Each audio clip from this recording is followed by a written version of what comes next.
Welcome back to Molten Permanent. This is episode 1 of a new series on this channel that we're calling Overthinking the Lore. It's going to be a series where we analyze certain aspects of a game and try to reach some sort of conclusion about its explanation. On this episode, we're going to be trying to explain the secrets of a curious boss design in Donkey Kong Country 3. The Donkey Kong Country games produced by Rare had some crazy enemy designs. There were the basic Kremlings that weren't too weird, but there were also ghosts and robots and other crazy stuff like mysterious rebel Kongs that we never really learned too much about. The bosses were a little bit more high concept though, as you can see, but I'll just be focusing on one of them for this video. The first boss of the game, Belcha.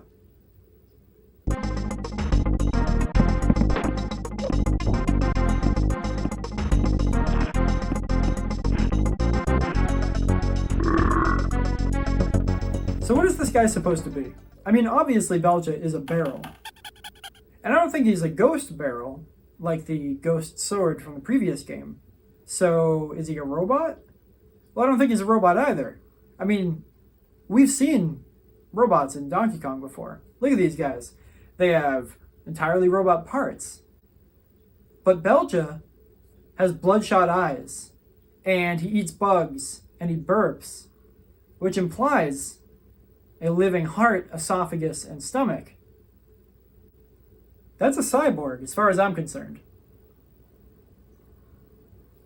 Unlike the clasps, kachuckas, clobbers, kabooms, crackas, and knockas from the same series, Belcha isn't just wearing his barrel.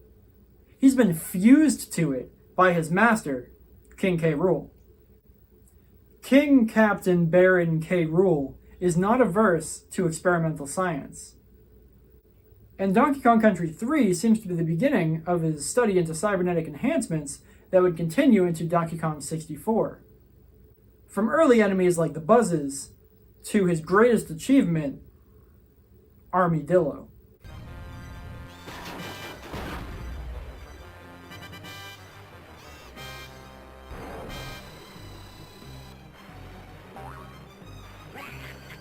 You might be wondering, and I know I was, if Belcha used to be a living thing, what was he? And that thought process is exactly what led me to the conclusion that Belcha is actually the enhanced version of one of the bosses defeated by Diddy Kong in one of the first 2 games. Whoops. There are other giant enemies later on in the series, like Armadillo, as I mentioned before. But I know for a fact that it can't be one of the later ones because those games take place later on in the timeline. You can tell because Wrinkly Kong is alive in Donkey Kong Country 3, but dead in Donkey Kong Country Donkey Kong 64. It really should have been Donkey Kong Country 64 in my opinion, but whatever.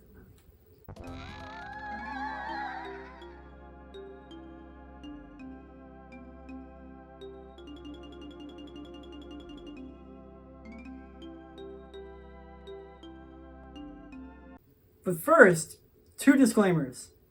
I'm assuming that giants are a naturally occurring phenomenon in the Donkey Kong universe, like it's One Piece or something. I don't think it's ever been stated that King K. Rool was creating the giants, and I don't think it's a Hunky Chunky situation either. You do know about Hunky Chunky, right? If you don't know about Hunky Chunky, go to your nearest incognito tab and just do some of your own research on Hunky Chunky. Anyway, let's get back to the main topic. If Belcha is a boss from one of the first 2 games, which one is he? Well, these are our options.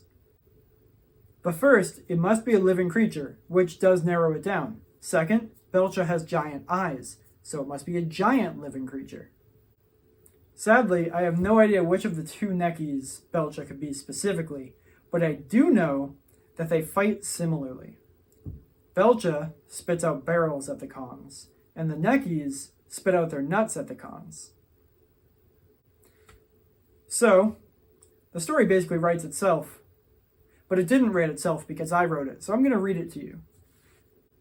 Impressed with the Necky's power, but displeased with his performance, K. Rool adapted Necky's defeated body into a wooden cyborg to serve as a roadblock for Dixie and Kiddy Kong, while he worked on his other antagonistic aspirations in the upper northern hemisphere.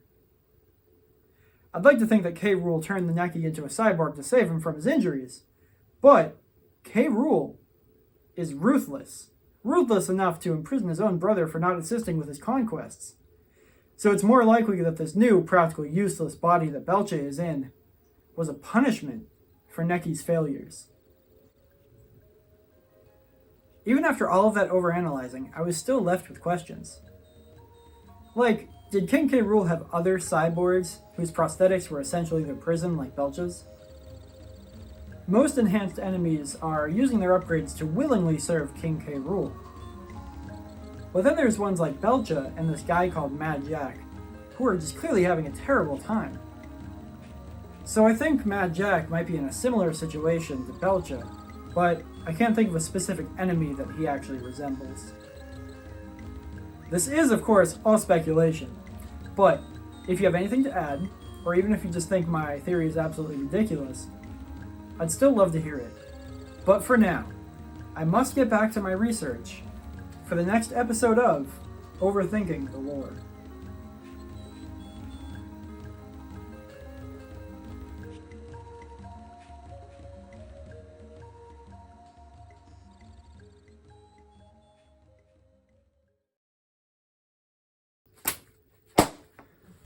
People are going to riot.